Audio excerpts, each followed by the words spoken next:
Hi everyone, my name is Devita Ikmalia Laksana, and in this video I will explain about role reversal questions, which is one of the teaching techniques in English language learning. Di sini aku akan menjelaskan mulai dari definition, purpose, sampai ke simulation bagaimana teknik ini digunakan di dalam kelas. First definition, what is role reversal questions? Role reversal questions is a teaching technique where the teacher and student switch roles in the learning process. In traditional classroom, the teacher usually asks questions and the student only respond. However, in this technique, students are also encouraged to create their own questions and ask them to the teacher or their classmates. This makes students more involved in the interaction and helps them practice using the language more actively. Jadi, lebih lengkapnya teknik ini mengubah pembelajaran yang biasanya satu arah jadi dua arah. Siswa tidak hanya menjawab, tapi juga berpikir untuk membuat pertanyaan dan berinteraksi langsung. Next, purpose. The purpose of this technique is to improve students' speaking skill by giving them more opportunities to use the language. It also encourages active participation because students are not just listening, but also asking questions.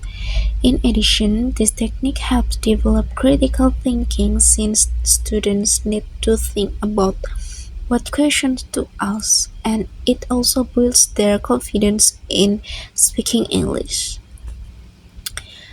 Intinya teknik ini membantu siswa jadi lebih aktif, lebih berani, lebih kritis, dan lebih lancar dalam berbicara. Okay, characteristics. The main characteristics are role switching between teacher and students, where students take part as questioners. Students also create their own questions, not only respond to their teacher. Because of this, the learning process becomes more interactive and communicative compared to traditional method. Jadi, cirinya ada pertukaran peran, siswa bikin pertanyaan sendiri, dan pembelajaran jadi lebih interaktif dan tidak membosankan. Next, procedure steps in classroom. First, the teacher gives model questions as examples so students understand how to form questions. Then students begin to ask the teacher. After that, students continue by asking their classmates. And finally, they can expand the activity by creating their own questions based on the topic. Jadi langkahnya dimulai dari contoh dari guru, lalu siswa tanya guru, lanjut tanya teman, dan akhirnya mereka bisa membuat pertanyaan sendiri. Okay, now let's see the first step of the simulation, which is teacher modeling. The teacher introduces the topic, for example, daily activities, and give a clear model question. What do you do every morning? The teacher can also model pronunciation and intonation. Then the teacher selects one or two students to answer so others can see an example of a correct response. The teacher may also write the question pattern on the board, such as, "What do you do?" so students understand the structure. Jadi di tahap awal ini, guru memberikan contoh pertanyaan sekaligus cara pengucapannya, lalu siswa menjawab sebagai contoh. Ini penting supaya siswa punya gambaran sebelum mereka praktik sendiri. Next, we move to the role reversal stage.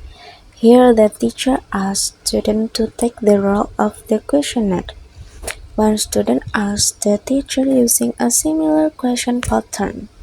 The teacher answers to model a natural response and can also expand the answer to give more language input.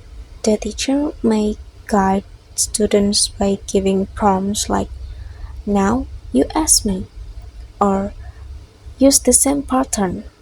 This stage is important because it shifts responsibility to the students and encourage them to initiate interaction. Nah, di tahap ini peran mulai ditukar.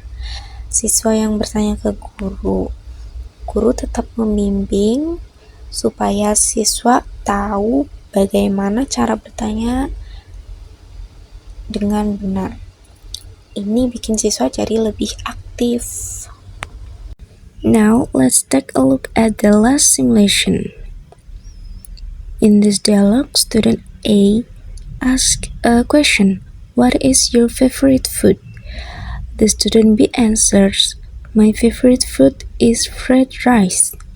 After that, student B asks back, "What about you?" So in this stage, students work in pairs or small groups to practice speaking. They take turns asking and answering questions. The teacher gives simple instruction, monitors the activity, and helps if needed. Students are encouraged to give longer answer by adding reasons or extra information, so the conversation becomes more natural and meaningful. Jadi intinya di tahap ini tuh siswa benar-benar aktif, berlatih berbicara secara berpasangan. Mereka saling bertanya dan menjawab sehingga komunikasi jadi dua arah dan lebih mirip dengan percakapan di kehidupan sehari-hari. Okay, next, advantages. The advantages of this technique are the student become more active in the learning process. The classroom becomes more interactive and students get real communication practice because they use English directly. Jadi intinya siswa jadi lebih aktif, pembelajaran lebih hidup, dan mereka bisa langsung praktik komunikasi. Next, disadvantages. However, this technique also has some disadvantages. Passive students may still stay silent if they are not encouraged. It also needs good teacher guidance to control the activity, and sometimes the class can become noisy because many students are speaking at the same time. Nah, kekurangannya tuh siswa yang pasif bisa tetap diam, terus perlu kontrol dari guru, dan kelas bisa jadi cukup ramai. Okay, the last is conclusion. In conclusion, role reversal question is an effective technique that helps create a more interactive learning environment. It gives students more opportunities to speak, ask questions, and think critically during the lesson. This technique also helps students become more confident in using English, especially in speaking activities. Jadi kesimpulannya, role reversal question itu teknik yang efektif untuk membuat pembelajaran jadi lebih interaktif. Siswa jadi lebih berani berbicara, lebih aktif, dan ikut terlibat dalam proses belajar. Yeah, thank you for your attention. I hope this explanation can help you understand how role reversal questions works in teaching English. See you!